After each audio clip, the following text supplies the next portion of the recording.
Mari kita bersukaria, memuji Tuhan kita yang begitu baik, penuh pengampunan dan kasih kepada setiap orang.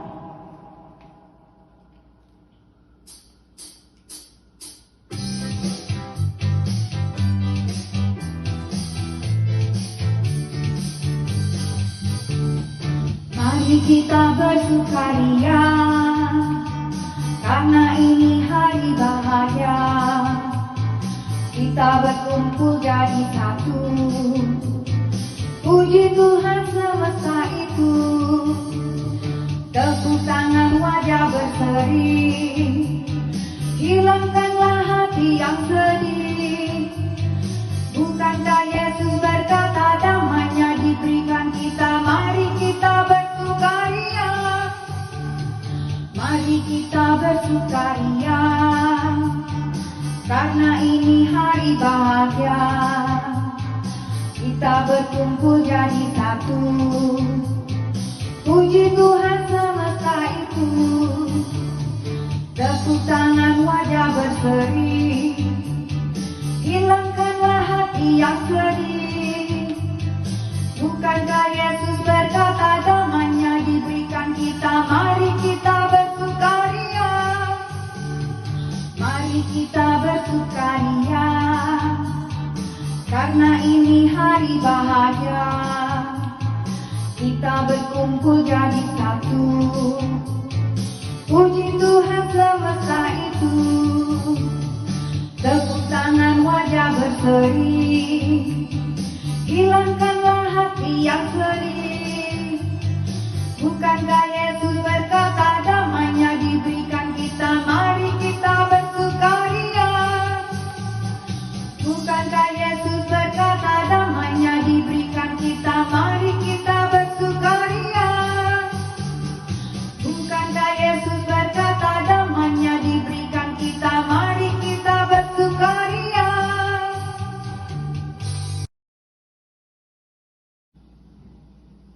Mari kita menyanyikan lagu Loving and Forgiving sesuai dengan tema kita hari ini. Loving and forgiving are you, oh Lord, slow to anger, rich in kindness, loving and forgiving are you. All my being bless the Lord.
untuk hadir di tengah kita.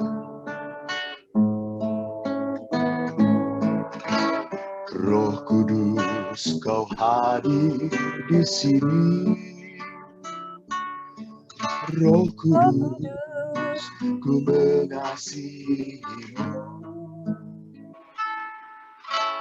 Kau lembut, Kau manis, Kaulah penghiburku, penolongku, diutus Bapakku.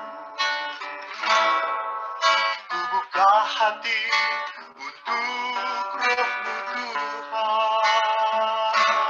Ku buka hati menyembah-Mu Yesus. Jamahlah kami, penuhi kami dengan kuasa Allah Maha Tinggi. Sekali lagi katakan, Roh Kudus, Kau hadir di sini. Roh Kudus, ku mengasihimu. Kau lembut, Kau manis, Kaulah penghiburku, penolongku, diutus Bapakku. Buka hati untuk Roh-Mu Tuhan. Buka hati menyembah-Mu Yesus. Jamahlah kami, penuhi kami dengan kuasa Allah Maha Tinggi. Jamahlah kami, penuhi kami dengan kuasa Allah Maha Tinggi. Tuhan, urapilah kami semua. Kami mencintai-Mu Tuhan. Maka kami duduk setia mendengar apa yang hendak Kau firmankan di dalam kitab suci. Kami percaya hari ini, saat ini, Engkau menghendaki kami untuk menjadi insan-insan, pribadi-pribadi yang penuh kasih. Dan kasih itu sungguh nyata pada saat kami berani mengampuni orang yang menyakiti kami. Bukankah itu doa yang selalu Kau ajarkan pada kami melalui Yesus Putra-Mu? Maka kami hendak memulai pembicaraan kami ini dengan mengulangi doa yang diajarkan Kristus. Bapa kami yang ada di surga, dimuliakanlah nama-Mu. Datanglah kerajaan-Mu. Jadilah kehendak-Mu di atas bumi seperti dalam surga. Berilah kami rezeki pada hari ini, dan ampunilah kesalahan kami, seperti kami pun mengampuni yang bersalah pada kami. Dan janganlah masukkan kami ke dalam pencobaan, tetapi bebaskanlah kami dari segala yang jahat. Amin. Dalam nama Bapa, Putra, dan Roh Kudus. Amin. Saudara-saudari yang terkasih, dimanapun Anda berada, tema keluarga, tema cinta, dan tema mengampuni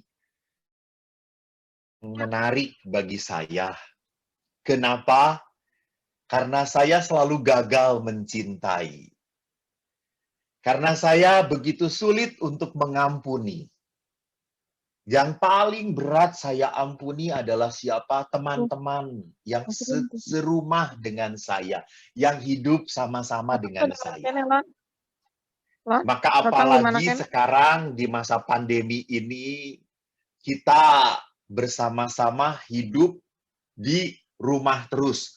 Work from home, kalau di Indonesia itu PJJ, pelajaran jarak jauh, sehingga kumpul di rumah dan akhirnya, betul, masa pandemi ini kita semakin mudah teriritasi.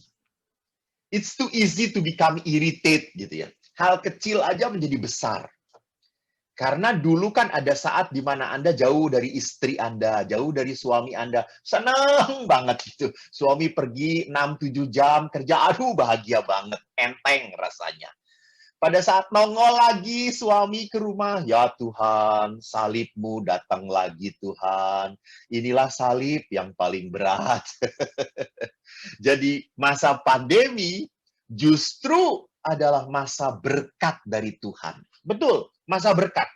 Karena dengan masa pandemi, Tuhan berkata kepada kita, rasain, rasain. Kau harus sungguh-sungguh mencintai pasanganmu. Rasain. 24 jam kau di rumah bersama dia ya. Rasain, kata Tuhan itu. Jadi di situ kita hendak kembali melihat bagaimana sih perjalanan cinta itu. Apalagi kalau serumah. Maaf ya, maaf. Romo kan tidak menyindir, enggak menyindir. Cuma saya selalu mau mengingatkan. Kalau serumah dengan mertua, aduh makin menderita. Apalagi kalau mertuanya turut campur tangan, ngomong terus. Dan mertua ini selalu memperlakukan anaknya tetap seperti anak kecil. Kamu sudah makan belum? Halo, makan vitamin belum? Ya Tuhanku Yesus, setiap saat diomongin terus. Sampai akhirnya ada orang yang berkata, Romo, paling enak itu Adam dan Hawa. Loh, kenapa? Karena Adam dan Hawa itu enggak punya mertua, Romo. Enggak mempunyai orang yang buat pusing, gitu. Saya tidak mau mengatakan bahwa semua mertua itu membuat pusing. Tidak. Karena apa? Karena perintah Allah berkata, hormatilah orang tuamu. Bahkan di dalam kitab kebijaksanaan dikatakan, hormati orang tuamu kalau engkau hendak panjang umurmu di bumi ini. Jadi ini perintah Allah untuk menghormati orang tua. Mau orang tua seperti apapun, dasarnya adalah harus dihormati. Jadi orang tua itu dihormati bukan karena mereka punya banyak cuan, punya banyak warisan. Karena orang tua itu baik, karena orang tua itu memberi teladan yang bagus bagi anak-anaknya. Tidak. Even bahkan pada saat orang tua tidak pernah memberi warisan yang hebat, bahkan tidak bisa memberi teladan yang baik, tetap perintah Allah tidak berubah. Hormatilah orang tuamu. That is love. Love itu. Maka saya akan share screen kepada Anda tentang beberapa hal yang ingin saya pakai untuk permenungan kita. Saya senang sekali bahwa love and forgive itu lambangnya adalah apa? Adalah duri. Menyakitkan. Karena Ibu Teresa dari Kalkuta pernah berkata, you must love until it hurt. Nah, jadi the real love, it make you hurt. Jadi cinta yang sesungguhnya adalah membuat kamu sampai kepada sebuah kesakitan. Dan di situ pentingnya sebuah forgiveness. Karena Allah itu, maaf, jangan berpikir bahwa Allah itu menghadirkan kita di dunia supaya kita menderita. Enggak. Allah itu menghadirkan kita di dunia supaya menikmati berkat hidup dalam damai sukacita. Maka mari kita merefleksikan apa itu cinta, apa itu kasih. Saya ingat apa yang dikatakan oleh Rasul Yakobus. Apa gunanya, saudaraku, jika seorang mengatakan bahwa ia mempunyai iman, padahal ia tidak mempunyai perbuatan? Dapatkah imannya itu menyelamatkan dia? Tidak bisa. Maka iman, Yakobus berkata, iman tanpa kasih adalah hampa. Jadi, Bapak Ibu, ada orang yang berkata, Romo, kami ini hidup perkawinan dipersatukan oleh Tuhan. Amin. Betul. Amin. Tuhan yang mau saya menikah dengan dia. Amin. Betul. Tetapi kalau sudah bersatu, jangan disakiti, jangan dilukai. Karena iman tanpa kasih adalah hampa. Jadi kalau Anda berkata bahwa saya diberkati, hidup perkawinan saya diberkati, tetapi Anda kosong, hampa, tidak ada lagi kehangatan cinta, maka Anda membohongi Tuhan. Anda membohongi Tuhan. Sama kalau Anda seorang tua, orang tua berkata, anak itu adalah pemberian Tuhan, Romo. Itu iman, benar. Tetapi pada saat Anda melihat anak Anda kurang ajar, nggak tahu diri, nggak pernah menghormatin orang tuanya, lalu Anda bersumpah serapah sampai mendoakan, semoga anak saya celaka, Anda tidak punya kasih. Anda tidak punya kasih. Doa Anda adalah doa kebohongan di hadapan Tuhan. Iman Anda kosong, iman Anda nol. Jadi kalau Anda beriman itu bukan berarti semua kehidupan harus sejalan dengan keinginan saya. Sorry, you are not God. We are not God. We are adalah apa? Must become humble. We are the servant of God. Jadi Yakobus mengingatkan kita bahwa hidup beriman itu harus dinyatakan dalam tindakan nyata kasih. Bahkan surat pertama Rasul Yohanes bab 4 ayat 8 mengatakan, barang siapa tidak mengasihi, ia tidak mengenal Allah. Sebab Allah adalah kasih. Ini menjadi sebuah entitas dasar dari hidup seorang beriman. Jadi kalau orang tidak punya kasih, hidupnya itu hanya bisa menyakiti, maka dikatakan di dalam kitab suci, anggaplah dia sebagai orang yang tidak mengenal Allah. Jadi nggak perlu dia dihakimin, nggak perlu dia dijauhi, anggaplah dia sebagai orang yang tidak mengenal Allah. Karena kalau orang mengenal Allah, pasti dia punya hati yang penuh kasih. Bahkan, jangan pernah lupa dalam Injil Matius dikatakan, hukum utama dan pertama dalam perintah Yesus adalah apa? Kasih. Sehingga ditegaskan kembali dalam Injil Yohanes, kasih itu adalah identitas pengikut Kristus. Apa identitas? Identitas itu seperti kartu. Kalau Anda masuk ruangan itu pakai ID card. Nah itu. ID card itu seperti kode. Jadi pada saat ditempel, langsung keluar data-data Anda. Itu. Jadi sama. Nanti kita mau masuk ke surga, harus pakai ID card juga. ID card-nya adalah apa? Kasih. Kasih. Nanti di dalam Injil, di dalam kitab suci kita akan mendengar, apakah engkau sungguh melayani aku memberi makan pada saat aku lapar, memberi minum pada saat aku haus, mengunjungi aku pada saat aku dalam penjara, memberi pakaian pada saat aku telanjang. Nanti diperlihatkan di dalam kitab suci. Jadi identitas kita, kalau kita itu betul-betul pengikut Kristus, kita harus hidup di dalam kasih. Tidak bisa tidak.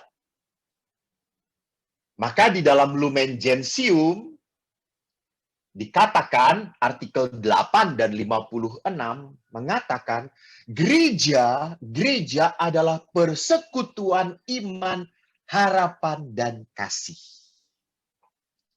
Bapak Ibu, saya berhentikan share-nya di sini. Saya ingin menekankan ini. Gereja adalah persekutuan iman. Berpikir kalau saya itu sudah dibaptis, sudahlah enggak perlu ke gereja, cukup saya di rumah saja, yang penting baca kitab suci, baca kitab suci, lalu berdoa rosario sendiri, cukup toh. Itu kan ungkapan iman. Tidak. Itu belum sah, belum valid. Kalau Anda masuk dibaptis dalam persekutuan gereja, maka Anda pun harus masuk dalam persekutuan iman. Itulah sebabnya kita masuk KTM, Anda masuk persekutuan doa, Anda masuk Legio Maria, Anda masuk Antioquia, Anda masuk Choice, Anda masuk Lansia, Katolik, Hana dan Simeon. Itu adalah persekutuan iman. Jadi jangan pernah pula menjadi orang Katolik itu hanya puas dengan doa dan ekaristi saja. Cukup. Tidak. Kita harus masuk persekutuan. Supaya apa? Supaya iman kita bertumbuh dan berkembang. Ingat kalau Anda hanya jalan dan diberi makannya cuma camilan, bukan camilan lah ya saya mengatakan. Hanya kita makannya di dalam perayaan Ekaristi tanpa mau memperdalam firman, maka kita tidak pernah akan punya kekuatan yang sungguh. Gitu ya. Kan kalau kita makan juga pasti kan ada camilan sedikit-sedikit. Ada kacang, bakpao, bacang. Semuanya membuat kita gemuk. Kan makin gemuk, kita katanya makin sehat. Padahal makin gemuk adalah makin banyak penyakit gitu ya. Harusnya minimal kita makin sehat dengan banyak nutrisi. Jadi yang harus diberi nutrisi itu bukan hanya badan kita, roh kita, jiwa kita harus diberi nutrisi. Di mana? Di persekutuan iman itu. Dan di dalam persekutuan imanlah harapan kita, cinta kita bertumbuh, berkembang. Saya ingat saya pernah sharing di salah satu komunitas di USA ini juga. Aku lupa dengan komunitas mana. Saking banyaknya. Ada seorang teman yang bersharing bagaimana dia begitu terpukul bahwa mamanya kena COVID gara-gara melayani dia yang sedang sakit. Dia begitu terpuruk, tetapi dia ingat dia punya sahabat dan teman. Dia punya persekutuan doa. Dia lemparkan permohonan untuk mendoakan. Dia lemparkan permohonan doa. Dan apa yang terjadi? Karena kuasa doa dari persekutuan doa itu, maka mamanya dipulihkan dalam hanya beberapa hari saja. Anda jangan berkata, ya pastor kan itu karena masuk rumah sakit, karena diobati. Halo, obat dan seluruh penanganan rumah sakit tidak akan menjadi berkat sungguh penyembuhan kalau tidak disertai kuasa Tuhan. Kuasa Tuhan. Ini pentingnya persekutuan. Supaya hidup kita, iman kita ini didukung oleh yang lain. Dan di dalam persekutuanlah kita bisa mewujudkan cinta kita. Tunjukkan cinta kita itu di dalam apa? Di dalam persekutuan. Nah, bagaimana supaya berbelas kasih, supaya kita punya kasih? Jangan lupa Allah adalah sumber kasih.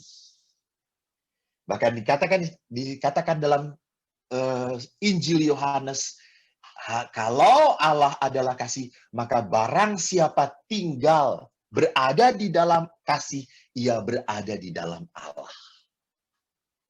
Jadi kalau tadi orang tidak punya kasih, berarti orang tidak mengenal Allah. Kalau orang berada di dalam kasih, maka orang itu berada di dalam Allah. Jadi di sini harus menjadi sebuah timbal balik yang benar ya. Jadi kalau orang rajin berdoa, orang pun harus rajin mengasihi. Karena orang berdoa itu berarti apa? Berarti orang itu tinggal di dalam Allah.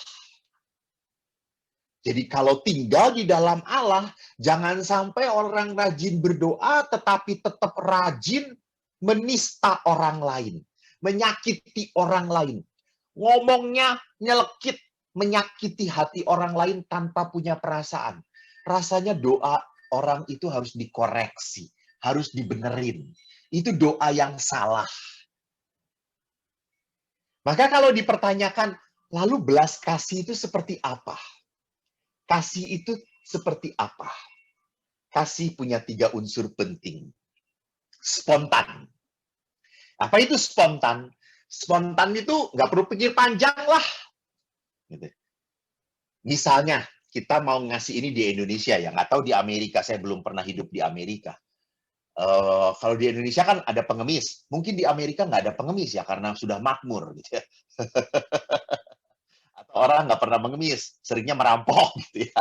Jadi kalau ada pengemis, kita juga kadang-kadang ngelihat, mau ngasih 5.000, oh jangan-jangan kebanyakan, jangan-jangan dia bohong, jangan-jangan dia sebetulnya kaya. Itu terlalu banyak pikiran. Udah kasih, kenapa sih? Gitu ya. Sama kepada tukang parkir.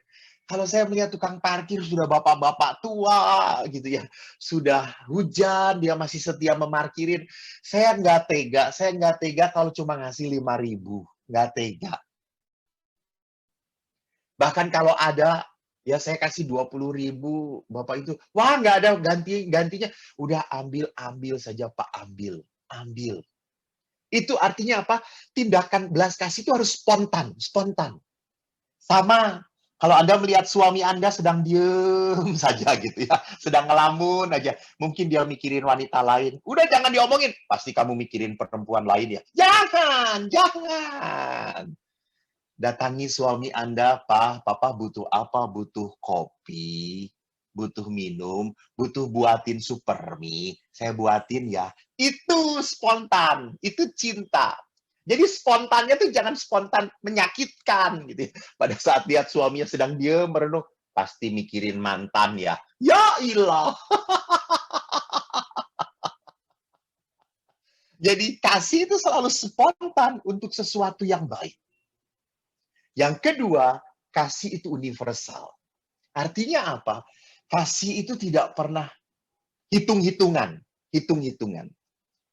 Jadi jangan sampai di dalam kasih itu ada balas budi, ada hutang budi. Nah, itu hitung-hitungan. Hutang budi, balas budi itu hitung-hitungan. Maka kan Yesus selalu berkata, kalau engkau mengundang, undanglah orang-orang yang tidak bisa mengundang kamu ke pesta. Jadi, apa yang saya mau katakan, bahwa di Jakarta ini misalnya apa? Kalau orang ngasih angpau, ditulis angpaunya dari siapa? Angpaunya dari siapa? Oh, nanti kalau dia pesta, angpaunya cuma 100.000. Gua juga akan ngasih 100.000. Nggak mungkin lebih, gitu ya. Jadi lihat, ini balas budi, ini hukum balas budi. Jadi dalam cinta itu tidak ada balas budi, tidak ada hutang budi. Saya mau memberikan ini yang bisa saya berikan, ini yang saya lakukan spontan dan universal. Tidak perlu melihat-lihat. Apakah dia pernah punya jasa untuk saya atau tidak. Itu. Dalam hukum cinta tidak ada hukum jasa baik. Dan yang terakhir di dalam hukum kasih adalah konkret. Konkret itu jelas. Jadi jangan sampai Anda melihat pengemis, gitu ya. Anda lihat pengemis, Anda buka jendela, Pak, saya doakan ya, semoga rezekinya banyak, amin. Anda pasti saya yakin Anda akan diludahi oleh pengemis itu, gitu ya. Kampret lu, gua nggak butuh doa, gua butuh duit, gitu ya. Jadi perhatikan, di situ kita harus mengerti bahwa pertolongan itu harus konkret. Pertolongan itu harus nyata. Tawarkan sesuatu yang memang sungguh nyata. Saya begitu terharu di saat ada saudara saya yang dari Amerika, mungkin ada di sini kenal Pastor Ilo yang baru selesai di Amerika, belum terlalu lama pulang ke Indonesia, rupanya pada saat diperiksa dia kena COVID positif. Lalu masuk Wisma Atlet. Langsung ada beberapa umat tahu bahwa pasturnya masuk Wisma Atlet, langsung ngomong, Romo, saya mau kirim vitamin. Gimana ya alamatnya? Ini tindakan kasih yang spontan. Nggak pikir-pikir.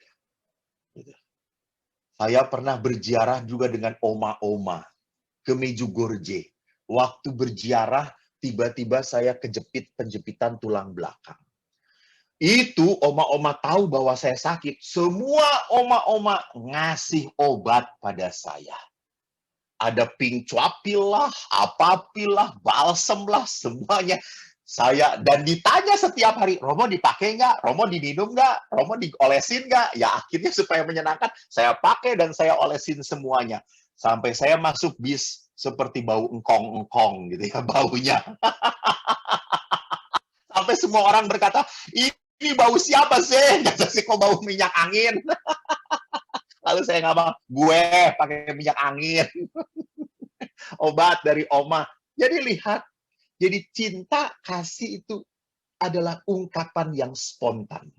Ungkapan yang tidak pernah melihat apa yang dibutuhkan, apa yang bisa saya lakukan. Jadi kita bukan berpikir, nanti ya kalau oma punya, itu tidak akan pernah melakukan apapun. Jadi cinta itu bukan nanti ya, enggak. Jadi cinta itu selalu melakukan apa yang bisa saya lakukan.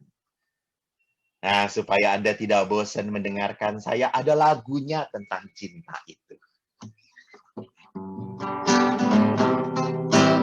Saya yakin Anda bisa. Andaikan aku lakukan yang luhur mulia, jika tanpa kasih cinta hamba tak berguna. Ajarilah kami bahasa cinta, agar kami dekat padamu ya Tuhan. Ajarilah kami bahasa cinta, agar kami dekat padamu.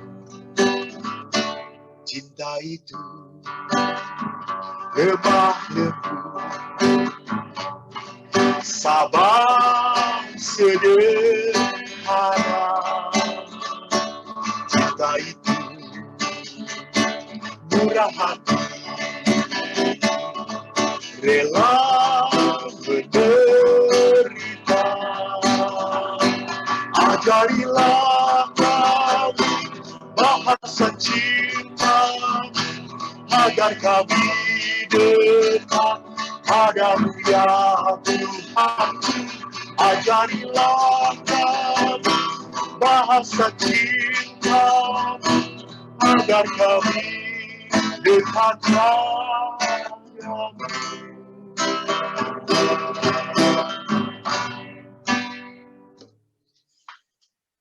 Saudara, itu saya berbicara tentang cinta.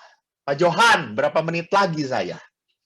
Supaya saya bisa atur waktunya. Sampai jam 8, Pak. Pak ada Romo. Jam 8. It mean jam 11 ya di waktu saya ya? Sorry. Romo di Indo. Iya, jam 11. Aku di Indo. Iya, sampai jam 11. Jadi masih ada 20. Oke, nanti tolong beri sinyal saya kalau tinggal 5 menit lagi. Gitu. Oke, sip. Ya. Bapak mengabaikan tangan, kalau saya abaikan, Bapak keluar aja gitu ya. Oke, mau sip. Bapak Ibu yang terkasih, apa keprihatinan Bapak Paus Fransiskus tentang manusia, tentang hidup manusia? Tadi kan kita sudah berbicara tentang kasih, hukum utama, identitas. Jadi kalau kau pengikut Kristus, kau harus saling mengasihi. Bapak Fransiskus prihatin karena manusia seringkali tidak mendengarkan suara Allah. Jadi manusia seringkali punya hati yang sudah membeku, membatu. Maka orang yang membeku dan membatu, doanya seperti apa? Seperti dalam Injil Lukas, bab 18, ayat 13-14. Jadi pemungut cukai itu berdiri jauh-jauh, bahkan ia tidak berani menengadah ke langit, melainkan ia memukul dirinya sendiri. Sorry, saya salah memasukkan. Bukan ini yang harusnya saya masukkan. Ini doa yang baik ya saudara-saudara. Saya ulangi, doa yang membeku, membatu adalah justru sebelumnya, yaitu Lukas 18.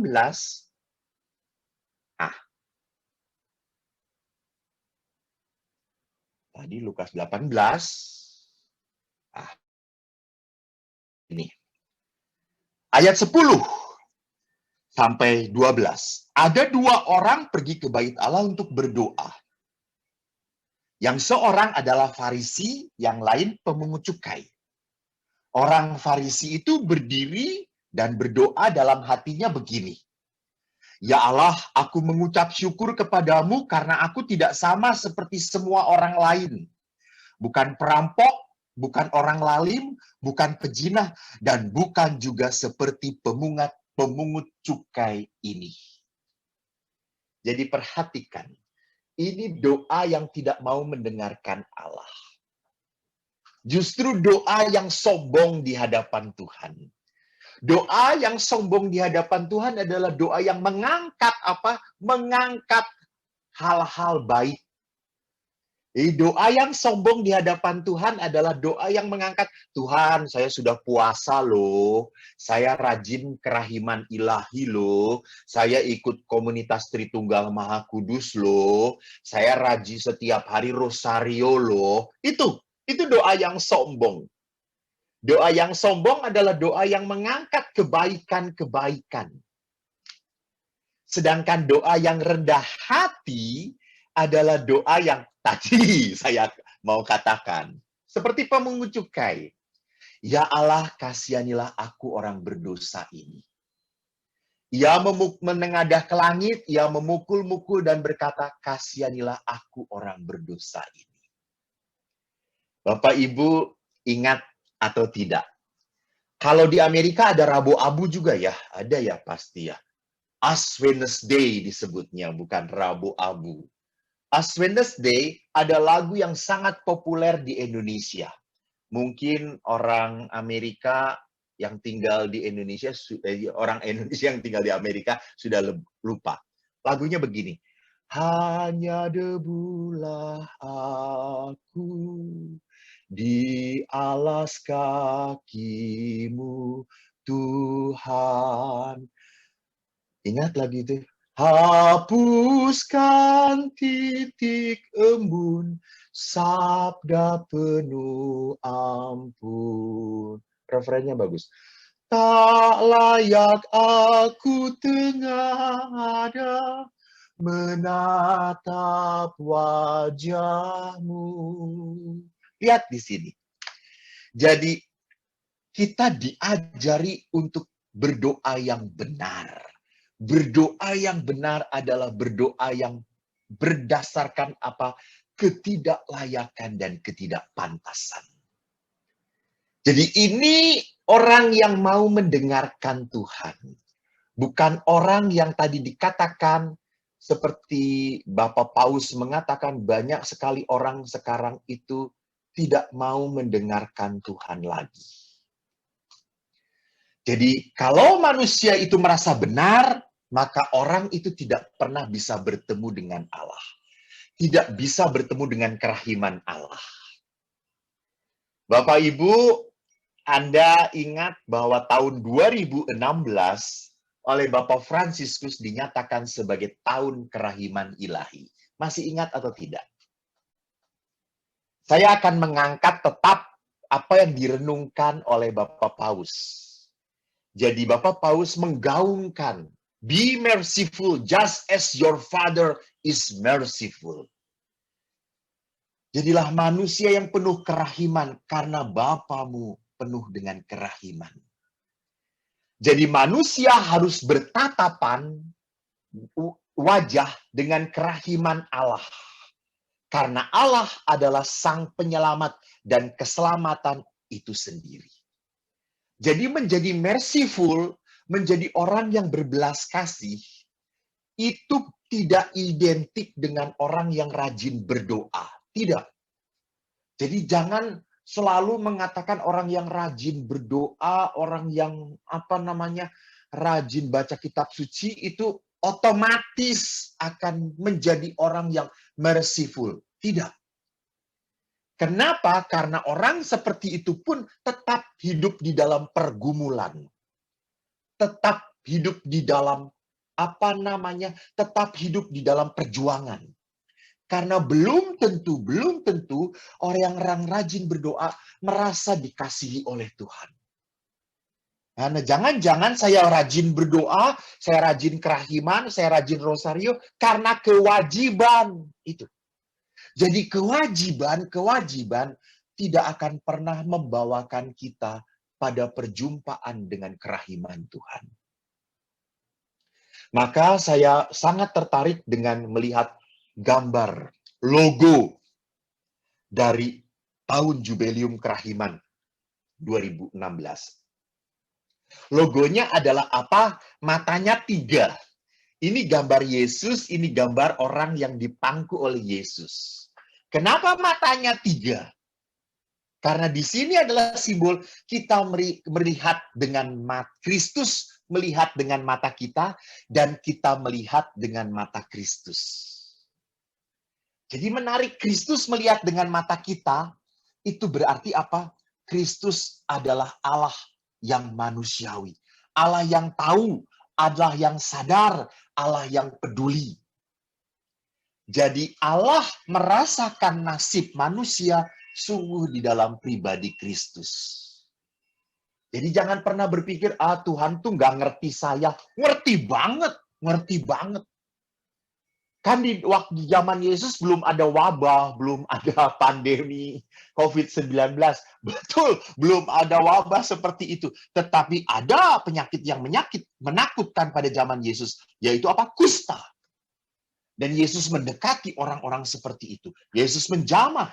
Yesus tahu ketakutan, rasa sakit, penderitaan orang kusta. Sadar. Maka setelah manusia bisa bersatu dengan Kristus, merasakan kerahiman Tuhan, kita pun bisa melihat dengan mata Kristus. Melihat dengan mata Kristus berarti apa? Kita menjadi pribadi yang mau menatap dengan penuh kasih, dengan penuh kelembutan, dengan rasa sayang. Jadi kita bukan menatap orang lain dengan penuh curiga dan dengan penuh penilaian. Ini yang harus hilang dalam hati orang yang ada di dalam kasih Allah, ada di dalam kerahiman Tuhan. Saya pernah suatu hari sampai malu sekali, malu. Ya, saya harus jujur ya. Saya tahun lalu, bukan tahun lalu, 2019 tinggal di Tebing Tinggi, paroki Tebing Tinggi. Hampir sering banyak umat datang minta pertolongan secara ekonomis dan didoakan. Ya 50% lah. Yang didoakan 50%, yang datang minta pertolongan secara ekonomis 50%. Yang lainnya double. Minta didoakan, juga minta ditolong secara ekonomis. Jadi itu yang 70%-nya. Suatu saat ada seorang bapak. Dari datang pakai motor tua. Saya sudah melihat dari atas. Dia mau ketemu dengan saya. Saya maaf kan saya Romo Eko ini kan bukan Romo yang baik. Romo yang sedang berjuang menjadi baik. Saya pengikut Kristus. Bergumul dengan kelemahan saya. Saya tuh udah langsung berpikir, pasti si bapak ini minta bantuan. Lalu saya datengin langsung dengan tampang yang nggak enak itu ya, Pastor Eko. Kan sering, maaf saya juga sering kali keluar kemanusiaannya. Ada apa, Mang? Mang Pastor, boleh bicara sebentar? Boleh. Lalu ngomong panjang lebar. Saya sudah menunggu, kapan si bapak ini minta tolong. Paling-paling dia kan, Pastor, tolonglah, saya nggak punya uang, pasti begitu.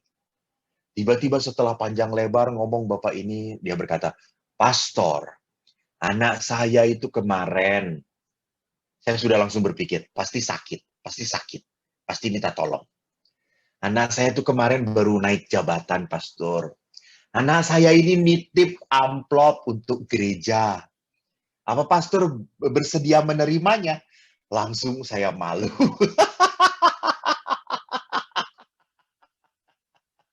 Langsung saya berkata, aduh mohon maaf Amang, terima kasih banyak. Tolong sampaikan kepada anak Amang yang begitu ingat untuk berderma kepada gereja. Saya terima Amang, saya buat tanda terima ini untuk gereja. Dan ini juga nanti disalurkan kepada orang yang membutuhkan. Terima kasih Amang.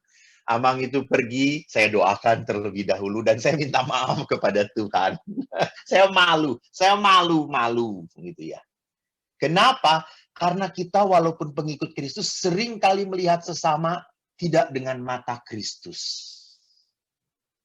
Kita selalu dengan mata curiga, mata iblis gitu ya. Mata si jahat, mata yang menuduh. Mata yang pasti orang ini tidak membuat aman. Pasti orang ini menjadi ancaman. Itu bukan mata Tuhan. Maka barang siapa dapat memandang, merasakan kerahiman Allah, ia dapat memperlakukan sesamanya dengan penuh kerahiman. Jadi kalau orang itu hidup diliputi kasih Allah, maka dia akan bisa menatap sesamanya dengan penuh kerahiman. Maka yang menarik di dalam tahun Jubileum 2016 adalah dua semangat yang ditawarkan oleh Bapak Paus. Yaitu apa? Liberation and restoration. Saya memakai lambangnya adalah lambang burung yang dilepaskan. Liberation itu berarti apa? Letting go. Letting go. Kalau kita berbicara tentang pengampunan, forgiving, that's about pembebasan. That's about letting go. Letting go. Orang yang tidak bisa mengampuni adalah orang yang tidak bisa liberation, tidak bisa membebaskan. Ingat kata-kata Yesus waktu berhadapan dengan wanita pezina yang ditangkap oleh para pemungut cukai dan orang Farisi serta imam-imam, orang Farisi dan imam-imam. Mereka berkata, "Guru, wanita ini ketahuan berbuat zina. Menurut hukum kami dia harus dirajam sampai mati." Yesus langsung berkata, "Lempar batu pertama siapa yang tidak berdosa." Dan setelah tidak ada seorang pun yang melempar, Yesus berkata, "Aku pun tidak akan menghukum engkau. Pergilah, let go, pergilah, dan jangan berbuat dosa lagi." That is forgiveness, forgiveness. Jadi forgiveness itu about apa? About letting go, letting go. About apa? About membebaskan, membebaskan. Jadi jangan nyimpen, jangan nginget-nginget terus. Maka saudaraku ingatlah, sadarilah, sadarilah. Kita bisa letting go kalau kita sadar. Satu apa? Seperti Bapak Paus mengatakan, sadar bahwa pasangan Anda tidak sempurna. Sadar bahwa saya tidak sempurna. Sadar bahwa anak-anak kita tidak sempurna. Thank you, Pak Yohan. Jadi kalau kita sadar bahwa keluarga kita tidak sempurna, berarti apa? Sadar atau tidak sadar, kita punya kesalahan. Sadar atau tidak sadar, tutur kata kita, sikap kita menyakiti pasangan kita. Dia pun sadar atau tidak sadar menyakiti kita. Misalnya kita sudah ramah-ramah, bertanya, "Gimana, Pak?" "Biasa aja." "Ye, apa salah gue?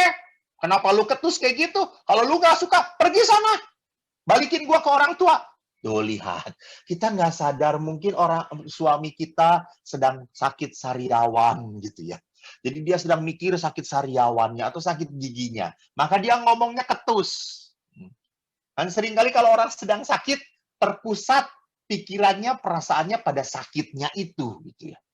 Maka dia tidak bisa good behave gitu. Dia tidak bisa ramah, dia tidak bisa penuh kasih karena sedang berpikir tentang penderitaannya.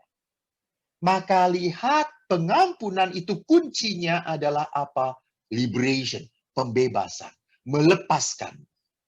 Ampunilah, ampunilah. Gerakan pengampunan membebaskan betul-betul sulit. Sulit, sulit, sulit. Ada seorang istri yang sudah 3 kali disakiti oleh suaminya. Suaminya pernah kabur, pergi dengan wanita lain 2 kali. Padahal suaminya tidak terlalu pinter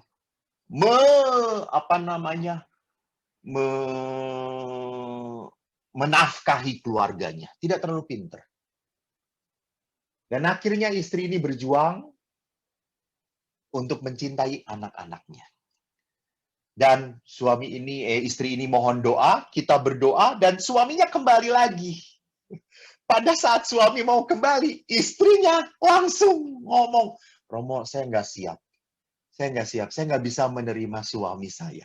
Loh, kemarin minta didoakan supaya balik lagi. Setelah balik nggak siap. Gimana, lihat. Dia selalu berkata, saya nggak siap disakiti yang keempat kali. Gitu ya. Jadi kalau Anda mau memaafkan, Anda harus siap disakiti kembali. Harus siap.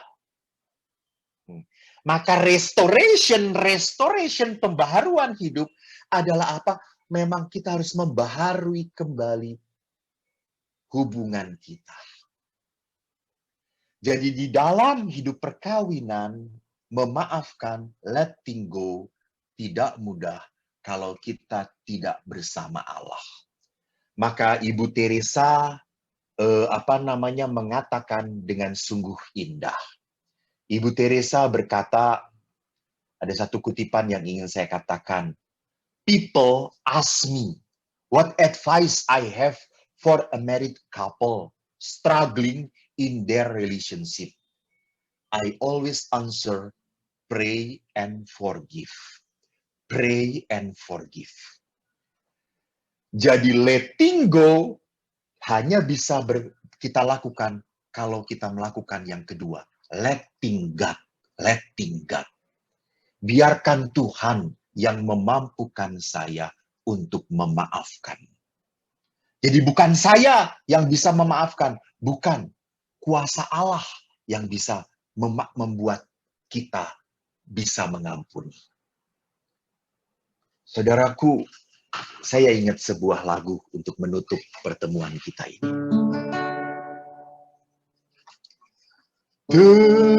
Tertindih dengan beban berat, dosa dunia menjerat,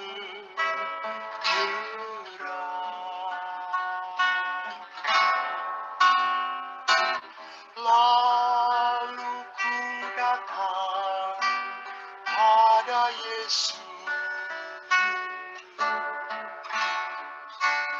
Dia beri kemuliaan.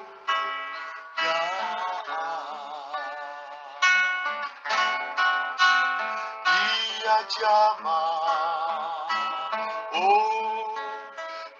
dia jamah, dan beri damai di hatiku. Semua telah berubah dan aku tahu Yesus jamah ku jadi baru. Dia jamah, dia jamah, dan beri damai di hatiku.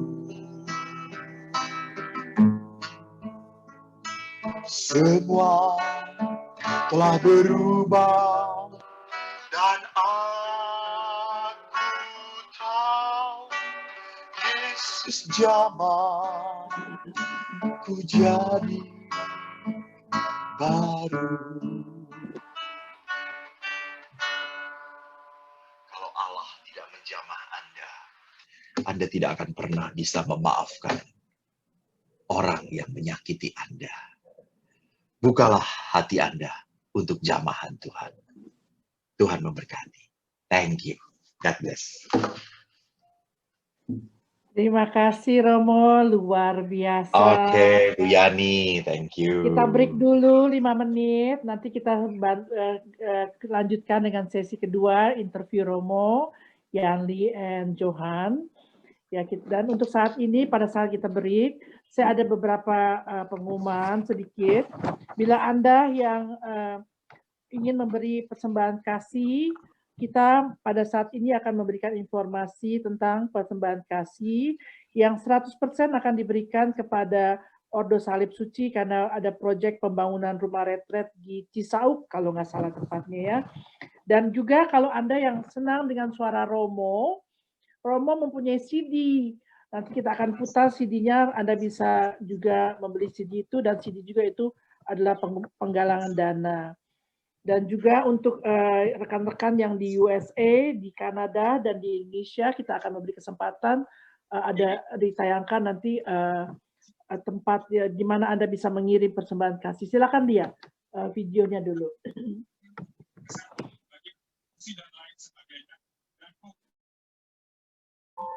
Saudaraku, seringkali hidup terjadi tidak seperti yang kita harapkan. Tidak tahu apa yang harus. Padahal kita beriman pada Tuhan. Bukankah Tuhan berkata, marilah kepadaku, kalian semua yang letih, lesu, berbeban berat, aku akan memberikan kelegaan padamu.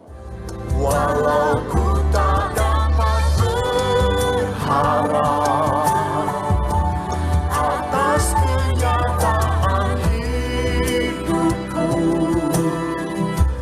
namun hatiku tetap memandang padamu. Kau ada untukku.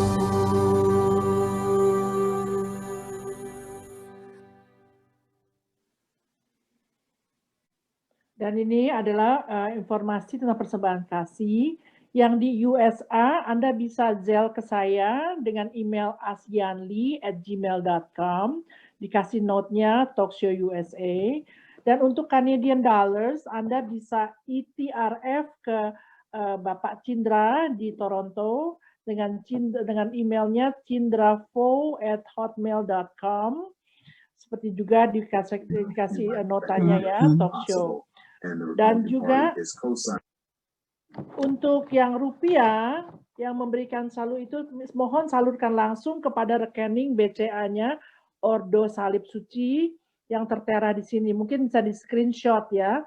Jadi ditulis juga Talkshow USA. Jadi sekarang ini kita ada sekitar 220 peserta dan kita mohon dengan sangat supaya Anda bermurah hati dengan membantu Romo yang begitu baik pada kami kita semua untuk kemajuan Ordo Salib Suci. Dan ya, sekarang kita akan sebentar lanjutkan kembali dengan talk show kita. Kita akan interview Romo dengan tanya jawab. Bila Anda ada pertanyaan, boleh pertanyaan yang tadi Romo arahkan atau pertanyaan yang akan datang ini silakan diketik di chat ya, Anda ketiklah pertanyaan Anda di chat, nanti ada waktu untuk tanya jawab dari Anda, semua akan dibacakan dan tidak akan menyebutkan nama Anda, jadi ini anonymous ya. Oke, kalau Romo sudah siap kembali dan Johan, kita bisa teruskan.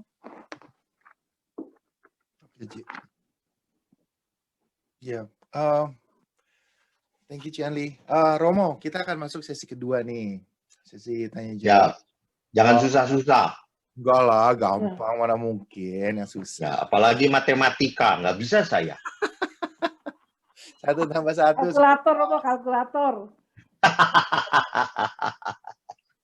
Oke. Romo, pertama-tama terima kasih sekali tadi pengajarannya sungguh bagus, sungguh luar biasa. Kita diingatkan. Terpujilah Tuhan. Ya, kita diingatkan lagi tentang kasih, tentang maafkan, forgiving. Very nice.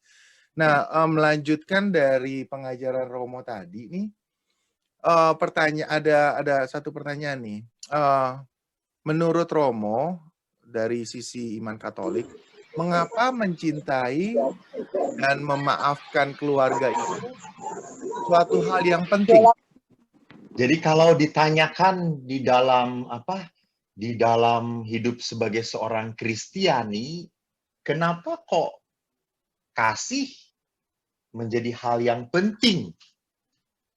Ala Injil, Yesus sendiri mengatakan seperti itu. Yesus sendiri mengatakan hukum pertama dan utama adalah kasih. Dan Rasul Yohanes di dalam surat pertama Yohanes tadi dikatakan Allah sendiri adalah kasih. Maka dikatakan dalam Injil Yohanes, dengan demikian semua orang akan tahu bahwa kamu adalah murid-muridku, murid-murid Yesus, yaitu jikalau kamu saling mengasihi. Jadi memang kasih itu adalah keberadaan, cara berada seorang pengikut Kristus di dunia ini. Itu. Jadi cara berada seorang pengikut Kristus di dunia adalah melalui kasih. Terima kasih Romo, sungguh bagus. Ya. Oke, Romo. Nah, tadi Romo kan sudah panjang lebar nih Romo ya. Itu kan Ya. teorinya Romo ya. Teorinya kan Romo, loving and forgiving teori. Prakteknya kan susah Romo ya. Prakteknya nih Romo. Gimana kalau justru ya permusuhan itu atau konflik itu terjadi, tadi Romo udah mention dengan ibu mertua, dengan kakak ipar, adik ipar, terutama yang perempuan begitu Romo. Gimana kita menangani itu Romo? Ya Bu, jadi kalau kita berbicara pengampunan, itu begitu berat. Kenapa? Karena kita selalu berpikir bahwa pengampunan harus usaha saya. Karena kehebatan saya. Kan ada orang, seringkali ada kadang ngomong, gua nih, karena gua baik sama lu, gua ampuni lu. Ini lihat, ini sebuah kesombongan. Ini bukan the real forgiveness. The real forgiveness, you must what? You must bring God. You must bring God. The power of forgiveness, kemampuan, kekuatan untuk mengampuni adalah kekuatan dari Allah. Kenapa? Karena Allah adalah Maha Rahim. Manusia itu bukan Maha Rahim. Manusia itu Maha Membalas. Maaf. Manusia itu Maha Pembalas. Maha Pembalas. Lu nginjek gue tampar lu. Gue pengikut Kristus, gue ditampar pipi kanan, nggak akan gue kasih pipi kiri. Gue bunuh dulu lu. Gitu ya. Sampai lu nggak bisa nampar gue lagi gitu ya. Nah itu. Kenapa? Karena kemanusiaan kita. Jadi kita bisa mengampuni, the real forgiveness not coming from your heart. No. The real forgiveness selalu coming from God. That is why I said, let God. Itulah sebabnya Mother Teresa, Bunda Teresa, Santa Teresa Beata Teresa dari Kalkuta pun berkata apa? Kita hanya bisa mengampuni kalau kita menghadirkan Tuhan. Jadi kalau sampai itu gua mengampuni lu karena gua baik, berarti apa? Setelah orang itu diampuni, lu jangan macam-macam lagi ya. Itu bukan pengampunan namanya.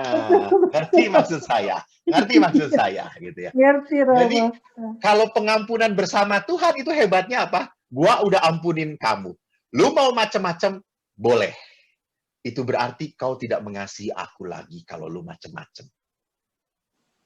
Itu pengampunan yang bersama Tuhan. Semoga jelas. Kalau tidak jelas, tanyalah kepada rumput yang bergoyang. Benar Romo. Jadi intinya itu selalu membawa Tuhan ya. You're right. Ya selalu bawa Tuhan dalam relasi kita dengan siapapun, dengan mertua, dengan ipar. Jadi kalau kita bawa Tuhan itu kita kasih Tuhan. Kalau kasih kita sendiri susah kali Romo ya. Terutama dalam pengampunan. Maka Yesus berkata, lakukanlah semua seperti engkau melakukan untuk aku. Jadi jangan lihat wajah orang tua, wajahnya. Jangan lihat di wajah orang tua ada wajah Yesus. Pasti Anda sukacita. Tapi kalau lihat wajah orang mertua Anda, jengkel lagi, kesel lagi, marah lagi gitu ya. Tapi lihat wajah Yesus gitu ya. Lihat wajah Yesus. Gitu. Oke, Romo. Ya. Nih Romo, berikutnya nih. Wah, ini agak sulit nih pertanyaannya. Jadi gini nih Romo, misalnya ada suatu pasangan suami istri dan punya anak gitu kan. Salah satu pasangannya itu selingkuh. Dan setelah selingkuh itu ya ketahuan kan. Terus hubungan rumah tangganya ini bukan hanya sekali 2 kali seperti yang Romo bilang, ini udah berkali-kali gitu. Yang pertama istri maafkan atau terus suaminya bilang nggak mau ngulangi lagi dan melakukannya lagi. Sampai akhirnya istrinya tuh udah sakit hati banget gitu, dendam, dan itu efek juga ke anaknya kan. Istrinya saat ini dalam persimpangan karena apa? Nomor 1, dia tuh udah nggak tahan lagi dengan suaminya ini. Tapi nomor 2, dia juga ingat bahwa vow yang diucapkan di depan priest, bahwa apa yang dipersatukan Tuhan tidak boleh dipisahkan oleh manusia gitu.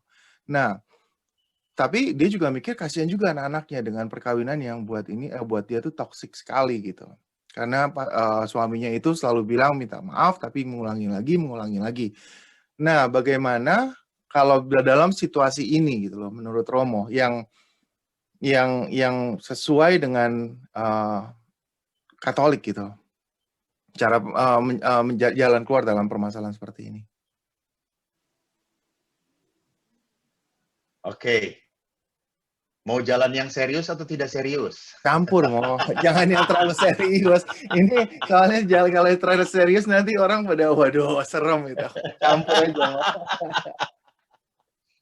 Kalau mau serius, racun tuh suami. Beres ya mau desit. Beres. Kalau sudah requiem kan selesai masalah. Selesai ya bebas. Sudah dipisah. Tapi apakah demikian atau tidak benar juga gitu? Saya perbaiki ya beberapa statement yang salah. Di pertanyaan itu gitu. Pertanyaan pertama, false itu bukan janji itu bukan di hadapan imam, bukan di hadapan Allah, gitu ya. Jadi janji itu kita ucapkan di hadapan Tuhan. Jadi di situ kita harus sadar bahwa ini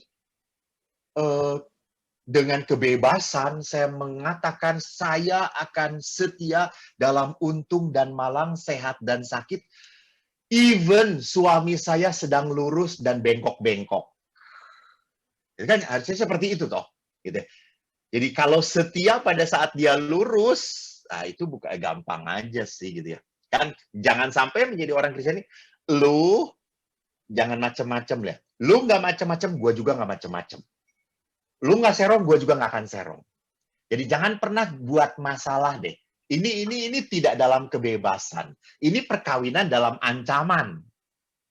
Gitu. Jadi dalam perkawinan selalu ada kebebasan. Bebas kau mau serong ataupun tidak. Tetapi kita harus tetap setia. Jadi masalah dia serong itu masalah dia.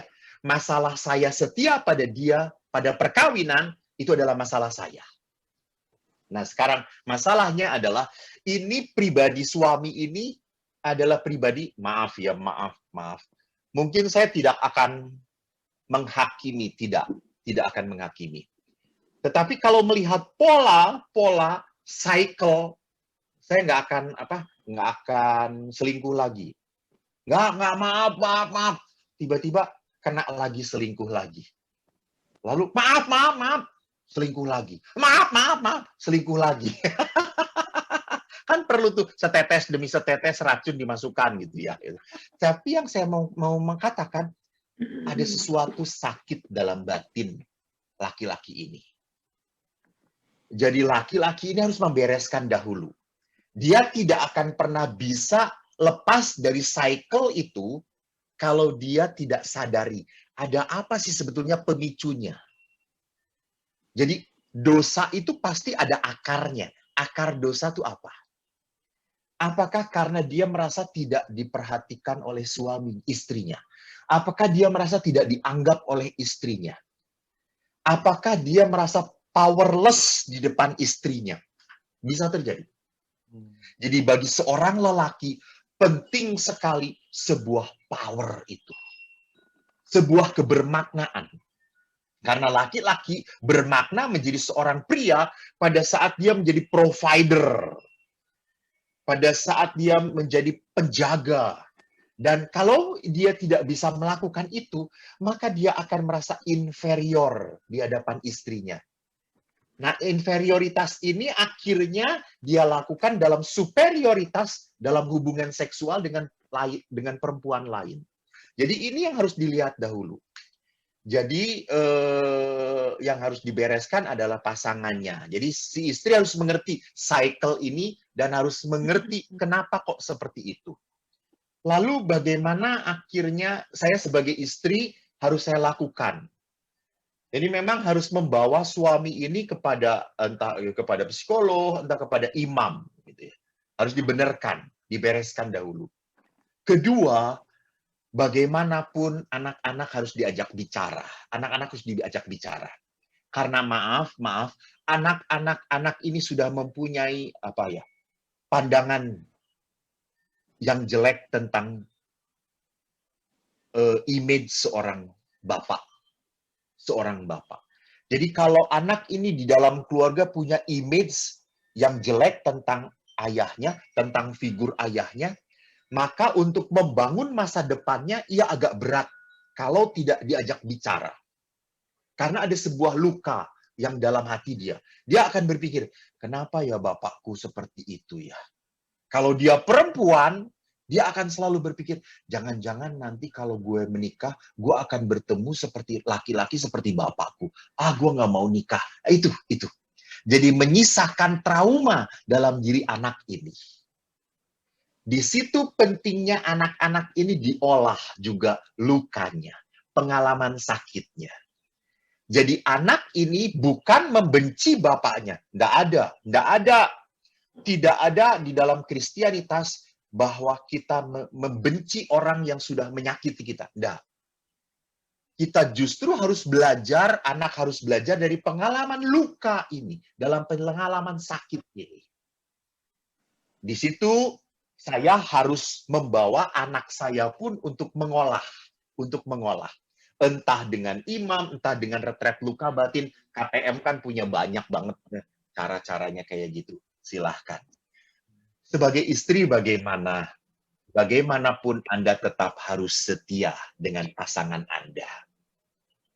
Setia dalam perkawinan Anda. Jadi pada saat Anda belajar untuk mohon dengan rendah hati, Tuhan tolong supaya saya masih bisa menerima, memaafkan pasangan saya. Di saat Anda mempunyai hati yang penuh berbelas kasih, maka Anda makin lama makin bisa melihat hal-hal yang baik dalam diri suami Anda. Kalau Anda bisa melihat hal itu, Anda bisa menolong suami Anda untuk sembuh. Tapi kalau suami sudah parah banget gitu ya, dalam artian sakitnya tidak bisa diobati, ya Anda datang ke imam, silahkan datang kepada imam counselor, imam yang punya kemampuan sebagai hakim gereja, dia akan menyarankan sesuatu. Saya tidak akan ngomong nanti dianggap ini adalah saran saya. Enggak. Anda harus datang kepada imam yang mempunyai wewenang. Apa yang harus saya lakukan? Kalau pasangan Anda parah banget. Oke, semoga menjawab. Ya, berarti racun tetap disimpan dulu lah, Mo ya. Ya. Nanti dikasihin ke Pastor Eko aja. Racunnya disimpan dulu ya, pokoknya jangan langsung gitu. Ya. Ya, harus ketemu dengan Romo dulu sebagai konselor gitu ya. Jadi racun. Ya. Terima kasih Romo. Romo. Nah, ini Romo ngomong soal anak-anak nih Romo ya. Sekarang nih Romo, anak-anak yang terutama yang di Amerika ya, di Kanada saya juga rasa begitu, saya nggak tahu kalau di daerah lain ya. Kita sudah didik secara Katolik Romo. Tapi makin dewasa anak itu malah nggak mempraktikkan agama Katoliknya. Gimana tuh Romo? Ya, Ibu Yanli, saya pernah mengadakan sebuah talk show tentang bagaimana mendampingi iman anak-anak. Jadi memang tidak mudah, ada sebuah diskursus. Jadi kalau saya ngomong panjang lebar di sini. Hanya hal yang penting bagi anak-anak adalah begini. Bedakan antara hidup religiositas dengan beragama. Hmm. Jadi hidup beragama itu adalah ketaatan kepada perintah-perintah gereja. Saya harus berdoa, saya harus rosario, saya harus misa, saya harus sakramen pengampunan minimal setahun sekali, bla bla itu. Itu Oke. menggereja. Tapi kalau religiositas itu adalah kepekaan, masalah kasih, masalah pengampunan, masalah rasa hormat, itu religiositas. Jadi religiositas itu adalah jiwanya orang beriman. Jadi tidak pernah boleh orang hanya beragama tanpa punya jiwa religiositas. Hanya memang jiwa religiositas ini pun harus dibentuk di dalam disiplin iman menggereja. Nah kan Ibu pertanyaannya, anak-anak kita ini malas ke gereja, nggak mau ini berdoa sambil tiduran, seperti apa? Di sini pentingnya pendidikan sejak kecil. Jadi hidup beriman itu tidak bisa loncat. Mungkin Anda ingat, Bapak Ibu ingat, di dalam dunia psikologi, ada yang dikenal dengan Golden Age. Golden Age itu. Jadi Golden Age itu usia 1-5 tahun. Dan Golden Age itu adalah dasar. Jadi kalau anak itu sejak kecil sudah didasari dengan hidup doa yang baik, diberi teladan oleh orang tuanya, ini akan menjadi gaung terus-menerus.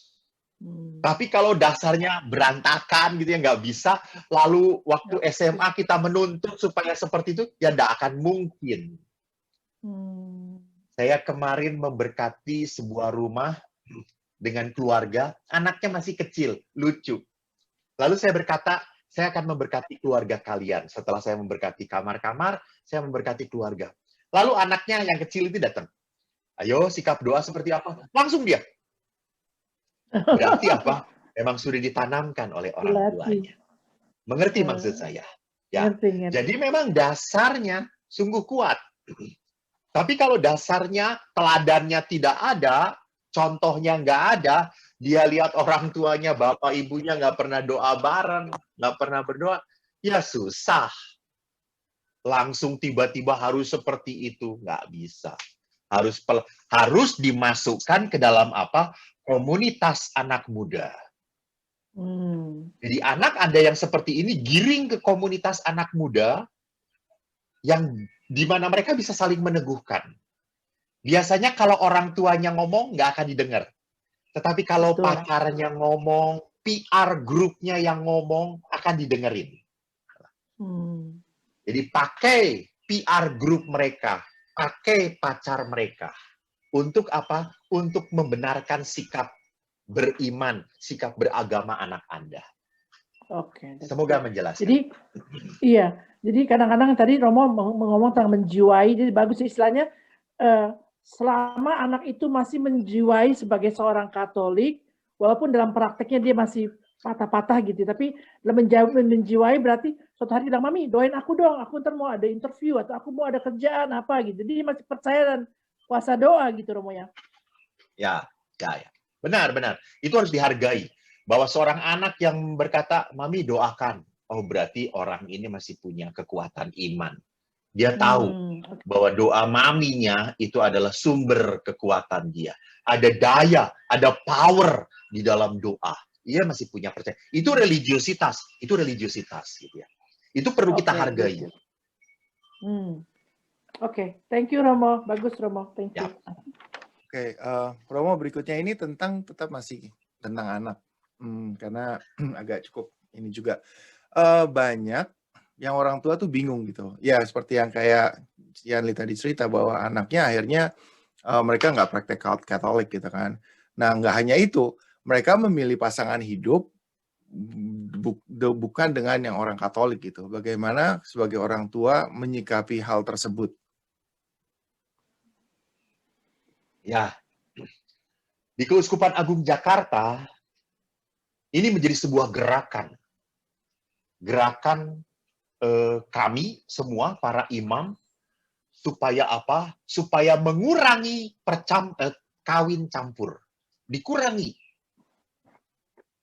Jadi kawin campur oke, bisa diterima karena ada izin, ada dispensasi. Tetapi kami mengurangi supaya apa? Supaya kasus-kasus tidak banyak terjadi. Nah, anak-anak ini kalau sudah jatuh cinta dengan beda beriman, seringkali kan cintanya cinta monyet gitu ya. Kalau orang tua kan cinta-cinta gorila gitu kan. Kalau cinta gorila itu kan cinta yang udah nggak bisa pergi lagi.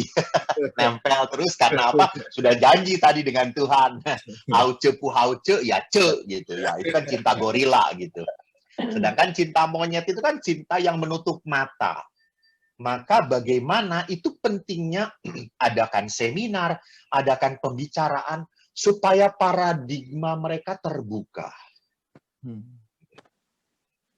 Jadi di sini penting bahwa anak-anak muda pun mau mendengarkan sharing-sharing dari pasangan-pasangan yang kawin campur beda agama, beda gereja. Supaya mereka tahu, oh rupanya ada masalah toh ya.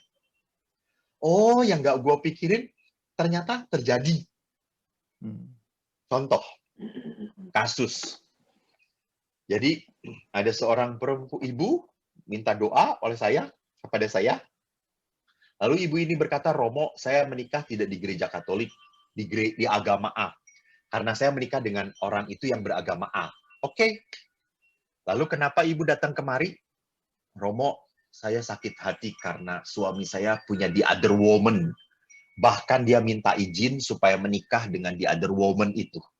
Lalu saya ngomong, kamu bukan Katolik, kamu menikah dengan cara itu, tetapi otak kamu masih Katolik. Ingat, di iman itu, seorang laki-laki menikah lagi diperbolehkan.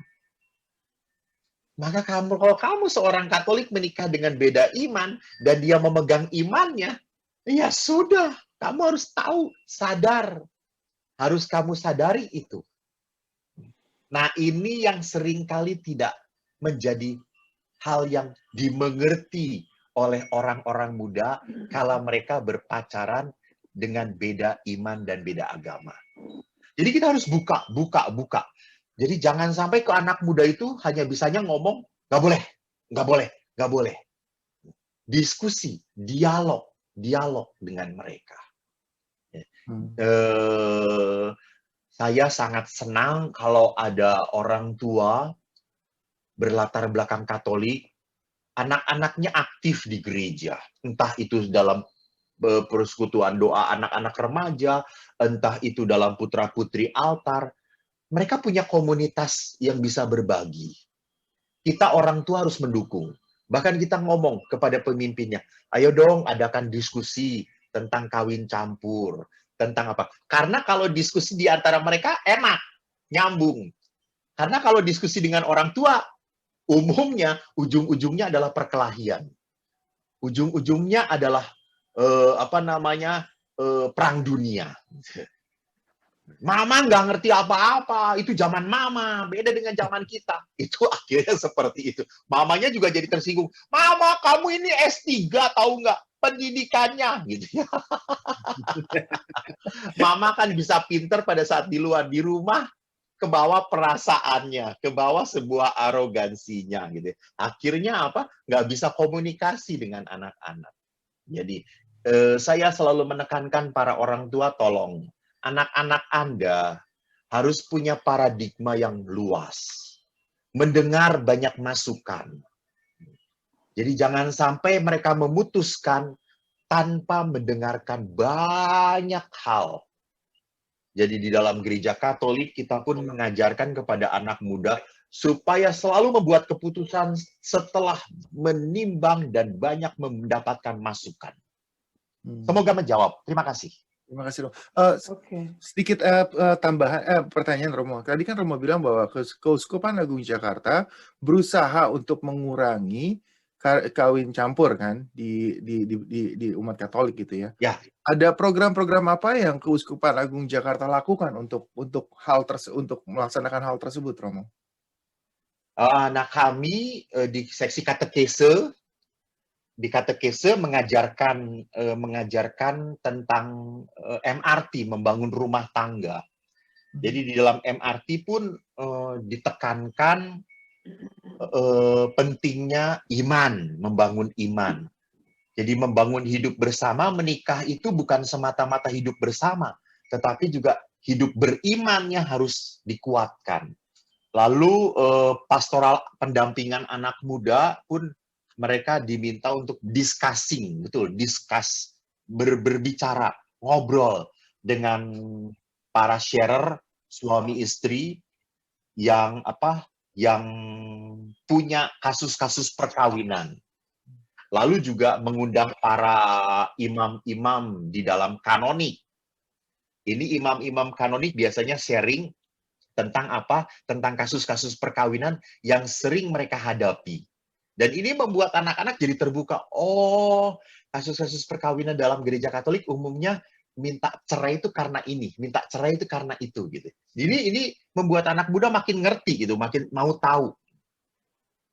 Itu salah satunya saja. Ya, oke. Thank you banget. Oke. Romo, tadi menarik ya Romo yang ada gambaran tentang burung terbang itu let go gitu loh, mau let go ya. Nah, jadi apakah benar Romo bila itu kita kalau ada luka batin ya yang kita sembunyikan, yang kita jadi disimpan terus gitu istilahnya nggak disembuhkan gitu ya. Apakah itu benar akan menghambat perkembangan hidup rohani kita, Romo? Benar banget, Bu. Jadi luka, pengalaman sakit bisa bila tidak diolah akan menjadi sumber duka cita yang berkepanjangan. Jadi pengalaman sakit, luka itu harus diolah bersama Allah. Jangan diolah sendirian.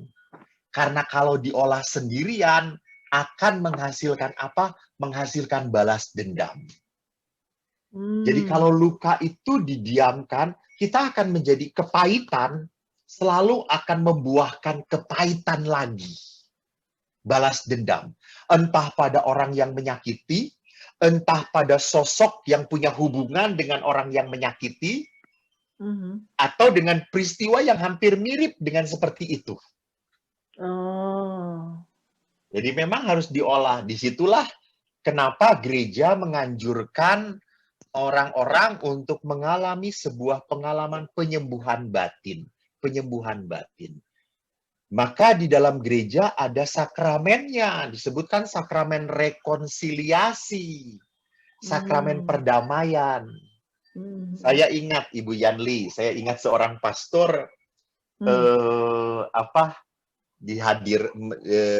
didatangi oleh seorang ibu yang pengakuan dosa. Saya membuka karena toh Anda tidak tahu, tapi kasusnya menarik bagi saya. Ibu ini mengeluh tentang suaminya. Langsung keluarlah litani 1001 kelemahan suami. Suami saya cerewet, suami saya bawel, suami saya pikun, suami saya banyak menuntut, apalagi makin tua, makin cerewet Romo gitu ya. Semua dikomentari gitu. Lalu setelah ibu itu ngomong capek dan pastor juga kesel ngedengerin, lalu pastor itu memberikan penitensi. Dan pada saat memberikan absolusi, hukuman dosanya adalah ibu pulang ke rumah harus memaafkan suami. Lalu ibu ini langsung ngomong, saya nggak bisa, saya nggak mau. Lalu pastor itu lebih hebat lagi. Kalau begitu saya tidak akan mengampuni dosa ibu. Ya sudah. Kalau gitu saya pulang. Ya sudah, ibu itu pulang. Jadi lihat di sini rekonsiliasi sakramen pengampunan. Jangan pernah berpikir bahwa saya diampuni oleh Tuhan melulu. Bukan. Saya pun kalau sudah diampuni oleh Tuhan, harus semakin mampu mengampuni orang lain.